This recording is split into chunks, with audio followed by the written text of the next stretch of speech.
കുഞ്ഞിയെങ്ങാനുമടുത്തു ചെന്നാൽ കുഞ്ഞാവയെ തൊട്ടു നോക്കിയെന്നാൽ നരിയെപ്പോലമ്മ മുരളും ചീറും അപ്പുറം പോവെന്നുറക്കെയാട്ടും. കുഞ്ഞാവ വന്നുള്ള കാലം തൊട്ട് കുഞ്ഞിയെ ലാളിക്കാനാരുമില്ല. കൊഞ്ചലും താരാട്ടുമൊന്നുമില്ല. ഒക്കത്തെടുക്കാൻ തിടുക്കമില്ല. അച്ഛൻ്റെയും അമ്മയുടെയും നോട്ടം കിട്ടാൻ എന്താണുപായമെൻ ദൈവങ്ങളെ. വാവാ പിറക്കാതിരുന്നുവെങ്കിൽ. ദണ്ണം പിടിച്ചവൾ ചത്തുവെങ്കിൽ. ഉച്ച തിരിയുന്ന നേരമമ്മ എന്നും കുളിക്കുവാൻ പോകലുണ്ട്. പോയാൽ പിന്നേറെ കഴിഞ്ഞിട്ടേ അമ്മ തിരിച്ചു വരികയുള്ളൂ. അപ്പോൾ കുഞ്ഞാവയെ കണ്ടില്ലേൽ അന്നേരമൊന്നു തിരക്കിയേക്കും.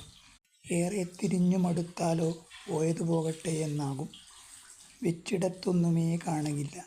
എപ്പോഴും അമ്മ പിറുപിറുക്കും. തപ്പിത്തിരിഞ്ഞു മടുത്താലോ പോയതു പോകട്ടെയെന്നാകും. എല്ലാം മറക്കുന്ന ശീലമല്ലേ അമ്മയ്ക്കതുപോലിതും മറക്കും. പിന്നെയും എന്നിലേക്കെത്തിച്ചേരും അമ്മയുടെയും അച്ഛൻ്റെയും സ്നേഹവായ്പ്. പൂച്ചക്കാൽ വെച്ചങ്ങ് ചെന്നിട്ട് കുഞ്ഞാവയെ തൊട്ടു നിന്ന നേരം ഞെട്ടിയുണർന്നവളൊന്നു നോക്കി. ഏച്ചിയെ മുമ്പ് കാണാത്ത പോലെ. കുഞ്ഞു വായൊന്നു തുറന്നു കാട്ടി. കുഞ്ഞാവയപ്പോൾ ചിരിച്ചു തുള്ളി. ഏച്ചിയെന്നല്ലേ വിളിച്ചതുണ്ണി. ഏച്ചിയുടെ കൈ മുറുകെ പിടിച്ചാൾ. പാൽച്ചിരി വെണ്ണിലാവായി മാറി. പൂക്കാലം പൊട്ടിവിരിഞ്ഞ പോലെ തന്തോയമുള്ളിൽ തിരയടിച്ചു.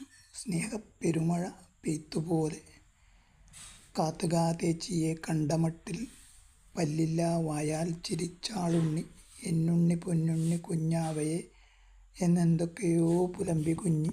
എല്ലാം മറന്നുമ്മ വെച്ചുപോയി ചേച്ചിയാളുണ്ണീടെ പൂങ്കവിളിൽ. കണ്ണിൽ നിന്നപ്പോൾ കരകവിഞ്ഞു ചങ്കിലെ വിങ്ങലും